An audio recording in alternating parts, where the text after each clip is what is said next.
আসসালামু আলাইকুম ওয়া রাহমাতুল্লাহি ওয়া বারাকাতুহু। সুপ্রিয় শিক্ষার্থীবৃন্দ, আজকে আমি তোমাদের সামনে বেসিক ইলেকট্রিসিটি নিয়ে হাজির হয়েছি। এখন আমরা দেখব বেসিক ইলেকট্রিসিটি সাজেশন। না টেনে পুরো ভিডিওটি দেখার জন্য অনুরোধ রইল। প্রথমেই আসি 24 পৃষ্ঠায় 1 নম্বর অতি সংক্ষিপ্ত, 2 অতি সংক্ষিপ্ত, 3 অতি সংক্ষিপ্ত, এখান থেকে 5 অতি সংক্ষিপ্ত, এখান থেকে আমরা দেখব হচ্ছে 9 নম্বর অতি সংক্ষিপ্ত দেখব। এরপরে এখান থেকে বিদ্যুৎ প্রবাহের ফলে কি কি প্রতিক্রিয়া দেখা যায় 11 নম্বর দেখব। এবার চলে যাচ্ছি আমরা সংক্ষিপ্ত প্রশ্নে। কপারের ইলেকট্রন বিন্যাস। 3 নম্বর, কোন পরিবাহীর মাঝে বিদ্যুৎ প্রবাহের ফলে কি কি প্রতিক্রিয়া পরিলক্ষিত হয়। এরপরে আছে 4 নম্বর, কারেন্ট ও ভোল্টেজ কাকে বলে, প্রতীক ব্যবহারিক একক লেখো। এরপরে হচ্ছে 5 নম্বর, অ্যালুমিনিয়াম পরমাণু গঠনে সবচেয়ে বাইরের স্তরে কয়টি ইলেকট্রন থাকে চিত্র এঁকে দেখাও। দ্যাট মিনস অ্যালুমিনিয়ামের গঠন। এরপরে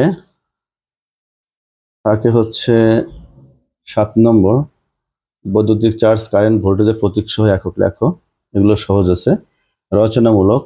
1, কারেন্ট ভোল্টেজ রেজিস্ট্যান্স বলতে কি বোঝাও, ব্যবহারিক একক এবং যন্ত্রের নাম লেখো। এরপরে থাকে এই তামা যে পড়লাম আমরা, কপার এবং অ্যালুমিনিয়ামটা দেখলাম সংক্ষিপ্ত, ঠিক ওই প্রশ্নটা কিন্তু আবারও রচনামূলকে আছে। সেক্ষেত্রে কিন্তু অবশ্যই 2 এবং 3 কিন্তু খুবই ইম্পর্টেন্ট। চলে যাচ্ছি আমরা দ্বিতীয় অধ্যায়ে। দ্বিতীয় অধ্যায়ে অনেকগুলো প্রশ্ন আছে, বিশেষ করে এখানে কিছু অঙ্ক আছে। তোমরা জানো যে উদাহরণ 1 34 পৃষ্ঠা, উদাহরণ 1 আছে, উদাহরণ 2 আছে। এখান থেকে কিন্তু এই যে 3 নম্বর যে উদাহরণটা, এটা কিন্তু ইম্পর্টেন্ট একটা অঙ্ক। এমনকি এখান থেকে 5 নম্বর যে অঙ্কটা আছে এটা ইম্পর্টেন্ট। এখান থেকে একটা অঙ্ক দেখবা, এখানে হচ্ছে এই 12 এবং 13, 12 এবং 13। এবার চলে যাচ্ছি আমরা অতি সংক্ষিপ্তের মধ্যে, মুক্ত ইলেকট্রন বা ফ্রি ইলেকট্রন কাকে বলে। এরপরে কোন পদার্থের আপেক্ষিক রোধ বা রেজিস্টিভিটি বলতে কি বোঝায়। এখানে অর্ধপরিবাহী, সেমিকন্ডাক্টর একই জিনিসই, এটা কিন্তু ইম্পর্টেন্ট প্রশ্ন। এরপরে আছে আপেক্ষিক রোধের একক, এটা কিন্তু খুব ইম্পর্টেন্ট প্রশ্ন, আপেক্ষিক রোধের একক। এরপরে এদিকে আর ততটা ইম্পর্টেন্ট নাই। চলে যাচ্ছি পরবর্তী পৃষ্ঠায়। পরবর্তী পৃষ্ঠায় এখানে লেখা আছে ভ্যালেন্স ইলেকট্রন। ভ্যালেন্স ইলেকট্রন মানে সর্বশেষ ইলেকট্রন যেটা, সেটা হচ্ছে ভ্যালেন্স ইলেকট্রন, তোমরা জানো। এখান থেকে আর পড়ার দরকার নাই। চলে যাচ্ছে আমরা সংক্ষিপ্ত প্রশ্ন। সংক্ষিপ্ত প্রশ্নের মধ্যে আছে পরিবাহী রোধ, রেজিস্ট্যান্স, 5টি পরিবাহী এবং অর্ধপরিবাহী অপরিবাহীর যে নাম লেখাটা, 2 নম্বর। এরপরে চলে যাচ্ছি আমরা রচনামূলকে। এটা মোটামুটি এবারের জন্য ইম্পর্টেন্ট, গতবার আসেনি, আগের বার আসেনি, তো আসার সম্ভাবনা আছে। রোধের সূত্রগুলো, আর রোধের সূত্রগুলো বিবৃতি করলে এইটাই আসে, এটা করলে এটা আসে, একই জিনিসই। 2.5, 2.6 কাছাকাছি জিনিসই। এরপরে আমরা দেখব হচ্ছে পরবর্তী অধ্যায়ের যে অঙ্কগুলো আছে, সেখান থেকে আমরা শুরুতেই উদাহরণ 1 দেখে নিব। এরপরে 2, উদাহরণ 2, উদাহরণ 3। এখানে 1 2 3 অঙ্ক দেখলে মোটামুটি সবই পারা যাবে আর কি। তারপরে একটু 4টা দেখলে ভালো হয়, অর্থাৎ উদাহরণ 1 2 3 এবং 4।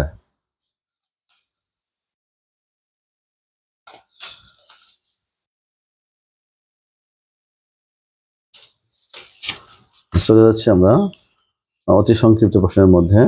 এখান থেকে আছে হচ্ছে ক্যাপাসিটেন্সের একক, ক্যাপাসিটেন্স কি জিনিস। তারপরে আছে ক্যাপাসিটর, আছে এখানে একটা শব্দ ক্যাপাসিটর। এখান থেকে ফ্যারাডের সংজ্ঞাটা দেখতে হবে ক্যাপাসিটরের প্রতীক। এরপরে আমরা চলে যাচ্ছি 55 পৃষ্ঠায় সংক্ষিপ্ত 1-এ। খুব ইম্পর্টেন্ট প্রশ্ন। এবার চলে যাচ্ছি আমরা রচনামূলকে। তোমরা জানো যে এই দুইটার মধ্যে একটা প্রশ্ন হয়তো থাকবে, হাফ সিভি স্কয়ার এবং এটা প্রমাণ করা, দুটি ইম্পর্টেন্ট প্রশ্ন 1 এবং 2 57 পৃষ্ঠার।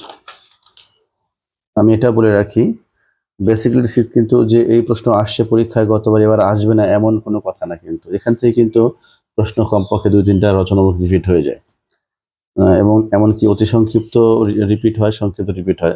সুতরাং বাদ দেওয়ার কিছু নাই কিন্তু এখানে। 59 পৃষ্ঠায় যে অঙ্কগুলো আছে তার মধ্যে 4 নম্বরটা দেখবা, 5 নম্বরটা দেখবা,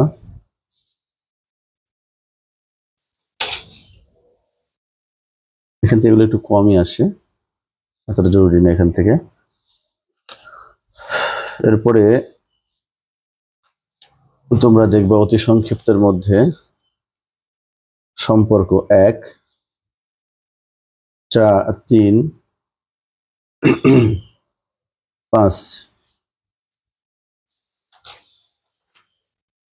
সংক্ষিপ্তের মধ্যে তোমরা দেখবা হচ্ছে ওহমের সূত্রটি 1, এখানে জুলের সূত্রটি 2। এখানে আর তেমন কিছু নাই। এরপরে আমরা রচনামূলকে যাচ্ছি। সেক্ষেত্রে রচনামূলকে কিন্তু 2 নম্বরটা বেশি ইম্পর্টেন্ট, রেজিস্ট্যান্স ভোল্টেজ এবং কারেন্টের মধ্যে সম্পর্ক। আর I square equal to I square RT 3 নম্বরটা। এটা কিন্তু ওই যে 1 নাম্বার যেটা আছে ওই 1 নাম্বারের এটাকেই কিন্তু 3 আকারে করা যায়, 4.6।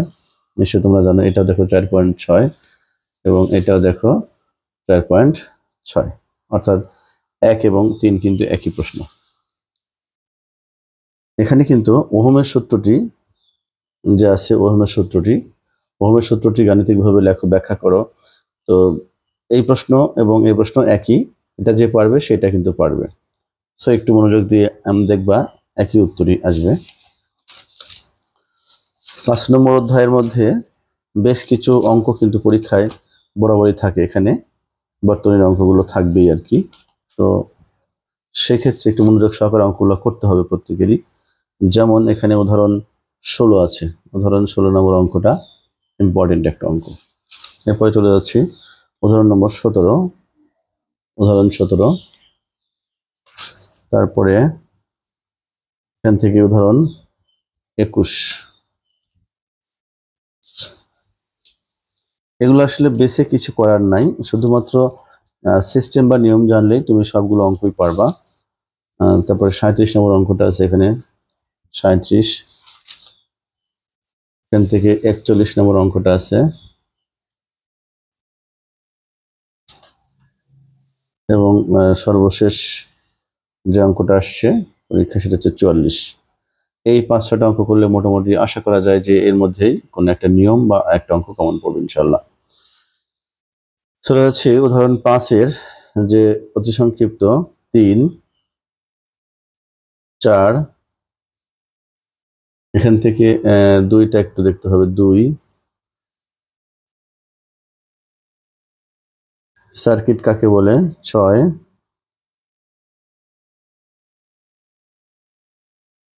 সিরিজ সার্কিট কোথায় ব্যবহার করা হয় 2, 3, 4, 6 এবং 8। এরপরে প্যারালাল সার্কিট কাকে বলে, আদর্শ বর্তনী কাকে বলে। এরপরে আমরা চলে যাচ্ছি 95 পৃষ্ঠায় সংক্ষিপ্ত প্রশ্নের সিরিজ সার্কিটের বৈশিষ্ট্যগুলো, প্যারালাল সার্কিটের বৈশিষ্ট্যগুলো। দুইটা সার্কিটের বৈশিষ্ট্য যে কোনো একটা কিন্তু পরীক্ষায় সবসময় থাকে। একটি আদর্শ সার্কিটের কিন্তু চিত্র এঁকে দেখানো, এটা ভালো ইম্পর্টেন্ট। সিরিজ সার্কিট এবং প্যারালাল সার্কিটের মধ্যে পার্থক্য, এটা কিন্তু খুব ইম্পর্টেন্ট প্রশ্ন। অর্থাৎ 1, 2, 3, 4 চারটে দেখতে হবে। এখান থেকে একটা আদর্শ সার্কিটের যে উপাদানগুলো থাকে এটা তোমাকে দেখতে হবে, অর্থাৎ 1 থেকে 5 পর্যন্ত দেখতে হবে তোমাকে। এরপরে রচনামূলকে আসলে সাধারণত এই ধরনের প্রশ্নগুলো আগে আসতো, এখন একটু কমই আসে। তারপরেও এটা দেখতে হবে, এখান থেকে এই 1/RE 1/R1, আর ওখান থেকে হচ্ছে 1/CS equal to 1/C1 1/C2 এরকম করে কিন্তু এটা আছে। ওটা ক্যাপাসিটরের ক্ষেত্রে, এটা রোধের ক্ষেত্রে।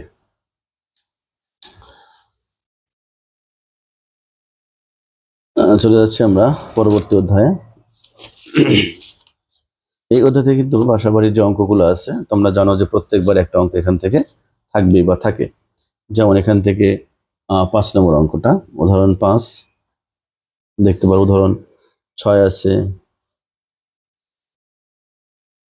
তারপরে ওখানে উদাহরণ 3 আছে, অর্থাৎ 3, 5, 6 এগুলো সেম অঙ্ক। একটা অঙ্ক যে পারবে সে সবগুলো অঙ্কই পারবে। এখান থেকে একটু 8 দেখে নিবা।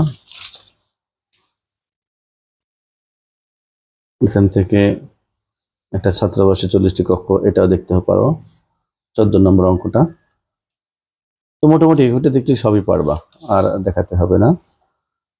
সর্বশেষ এখান থেকে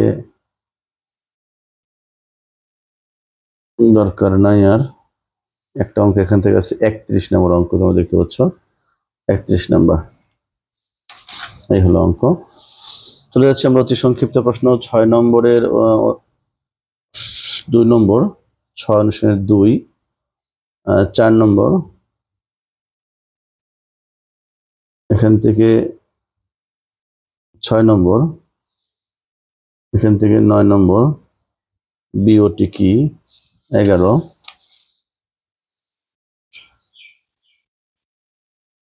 এখান থেকে সংক্ষিপ্তের মধ্যে আছে 1 নম্বর, সংক্ষিপ্তের মধ্যে আছে 2 নম্বর,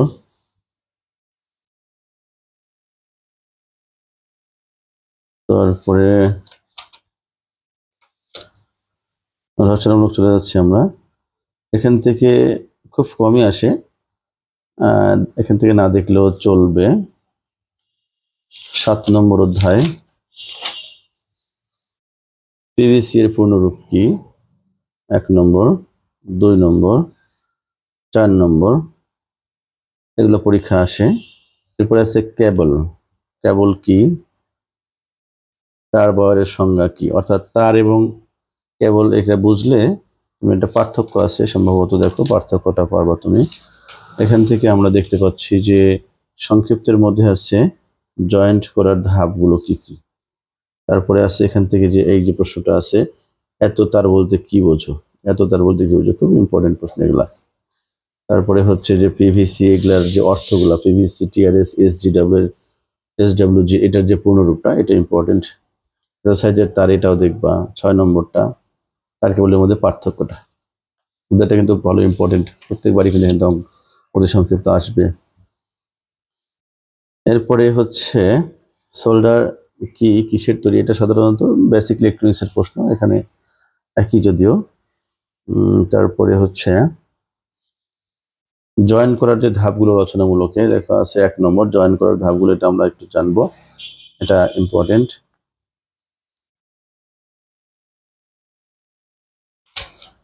পরবর্তী অধ্যায় চলে যাচ্ছি আমরা, 8ম অধ্যায় যাচ্ছি। এখান থেকে বেশ কিছু প্রশ্ন কিন্তু প্রত্যেকবার রচনামূলক আসে। তারপরে এখান থেকে আমরা শিখব ওয়ার্ডিং বলতে কি বোঝো। তারপরে 2 নম্বর দেখব, তারপরে 5 নম্বর দেখব। এখান থেকে আমরা চলে যাচ্ছি সংক্ষিপ্ত প্রশ্নে। সংক্ষিপ্তের মধ্যে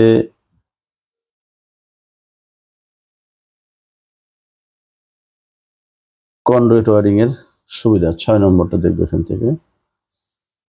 6 নম্বরটা, এখান থেকে 3 নম্বরটা একটু দেখতে পারো, 3 এবং 6, আর কিছু না। এখান থেকে আমরা চলে যাচ্ছি রচনামূলকে। এখান থেকে তোমরা দেখতে পাচ্ছ চ্যানেল ওয়ারিং, এটা কিন্তু খুব ইম্পর্টেন্ট প্রশ্ন, চ্যানেল ওয়ারিংটা রচনামূলকের জন্য। এবং এখান থেকে আছে সারফেস কন্ডুইট ওয়ারিং, তো এটা বেশি ইম্পর্টেন্ট, ওইটার চেয়ে এটা বেশি ইম্পর্টেন্ট, তো দুটো ইম্পর্টেন্ট আর কি। এখান থেকে আমরা 9 অধ্যায় চলে যাচ্ছি। আর বেশি নাই, হয়তো অল্পই আছে। 1 নম্বর 9 অধ্যায়ের 1 নম্বর, 2 নম্বর,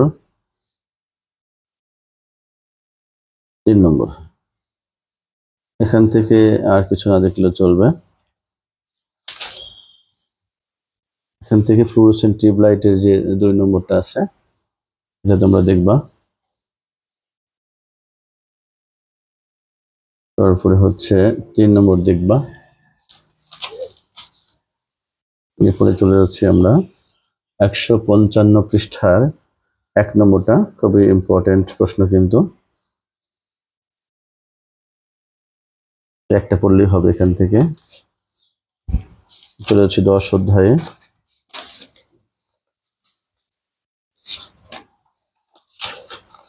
10 অধ্যায়ে আছে সার্কিট ব্রেকারের কাজ কি, 1 নম্বর। মিনিয়েচার সার্কিট ব্রেকার কি, তারপরে এমসিপি দ্বারা কি বোঝায়, এখান থেকে 2 নম্বরটা, 1, 2, 3 এবং 5। এখান থেকে ফিউজ কাকে বলে দেখবা। এরপরে আছে সংক্ষিপ্তের মধ্যে আছে 1 নাম্বার দেখবা, ফিউজ ব্রেকারের মধ্যে পার্থক্য কি, খুবই ইম্পর্টেন্ট প্রশ্ন কিন্তু এগুলো। এরপরে রচনামূলক, এখান থেকে কিন্তু এই মিনিয়েচার সার্কিট ব্রেকার কিন্তু পরীক্ষা আসে, খুব ইম্পর্টেন্ট, 1 নম্বর। এটা পড়লেই হবে। এখান থেকে বৈদ্যুতিক আর্থিং, এখান থেকে ইদানিং খুব রচনামূলক আসতেছে, আগে যদিও কম আসতো। এখান থেকে অতি সংক্ষিপ্ত 1 আর 3 নম্বর। এখান থেকে আর্থিং কি, এখান থেকে আর্থিং এর প্রয়োজনীয়তা 1 নম্বর, সংক্ষিপ্ত 1। বিভিন্ন প্রকার আর্থিং এর যে নামগুলো আছে, এখান থেকে প্লেট আর্থিং আর পাইপ আর্থিং, রড আর্থিং, 3টা আর্থিং আছে। এই পাইপ এবং প্লেট আর্থিং এর মধ্যে এটা এবং এটার মধ্যে যে কোনো একটা পরীক্ষায় মাঝে মাঝে আসতেছে, মানে বাদ দিচ্ছে না, এটা একবার এটা একবার এটা এরকম করে আসছে, খুব ইম্পর্টেন্ট। অধ্যায় 12-12 মধ্যে অতি সংক্ষিপ্ত তেমন কিছু নাই। এখান থেকে গ্যাস ডিসচার্জ ল্যাম্পটা কাকে বলে একটু দেখতে পারো। সংক্ষিপ্তে চলে যাচ্ছি, একটি ফ্লুরোসেন্ট টিউবের স্টার্টার এবং চোখ কয়েলের কাজ কি, এটা দেখবা। কি কি ধরনের হয়, গ্যাস ডিসচার্জ ল্যাম্প কি কি ধরনের হয়, এটা। তারপরে সোডিয়াম ভ্যাপার ল্যাম্পের যে এটা 1 নাম্বার রচনা, এটা অবশ্যই দেখবা।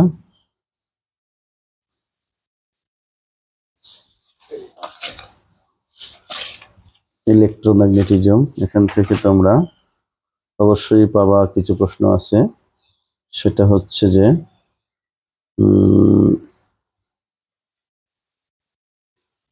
অতি সংক্ষিপ্ত না দেখলেও চলবে। এখান থেকে ফ্লেমিং এর রাইট হ্যান্ড রুল এবং লেফট হ্যান্ড রুল আছে, এবং চৌম্বক বরাকের যে বৈশিষ্ট্যগুলো আছে 2 নম্বর, খুবই ইম্পর্টেন্ট কিন্তু এই প্রশ্নগুলো, ইম্পর্টেন্ট, খুবই ইম্পর্টেন্ট এগুলা। তারপরে অর্থাৎ এখান থেকে আমরা কিন্তু সংক্ষিপ্ত 1 এবং 2 নম্বরটা দেখলাম।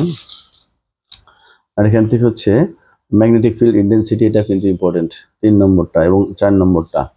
এখান থেকে কিন্তু সংক্ষিপ্ত আসবে, রচনামূলক আসবে, এবং তোমরা দেখবা রচনা এখান থেকে কমে আসে, সংক্ষিপ্তটা বেশি আসে। আর তবু তোমরা একটু পড়ে রাখবা, 4 নম্বরটা সবচেয়ে বেশি আসে, রচনামূলক 5 থেকে সবসময়। আমরা দেখি একটু।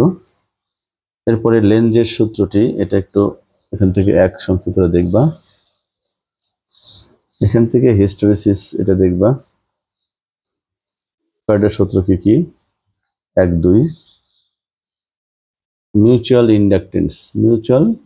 ইন্ডাকটেন্স অর্থাৎ 7 নম্বরটা দেখবা। এখান থেকে দরকার নাই আর। সবচেয়ে ইম্পর্টেন্ট এবং 100% প্রশ্ন যেটা সেটা হচ্ছে যে এটা 14 অধ্যায়ের 1 নম্বর রচনামূলক, এটা অবশ্যই আসবে, এটা ইনশাল্লাহ আশা করতে পারো। ধন্যবাদ সবাইকে, সময় দিয়ে ধৈর্য ধারণ করে পুরো ভিডিওটা দেখার জন্য ধন্যবাদ। আসসালামু আলাইকুম ওয়া রাহমাতুল্লাহি ওয়া বারাকাতুহু।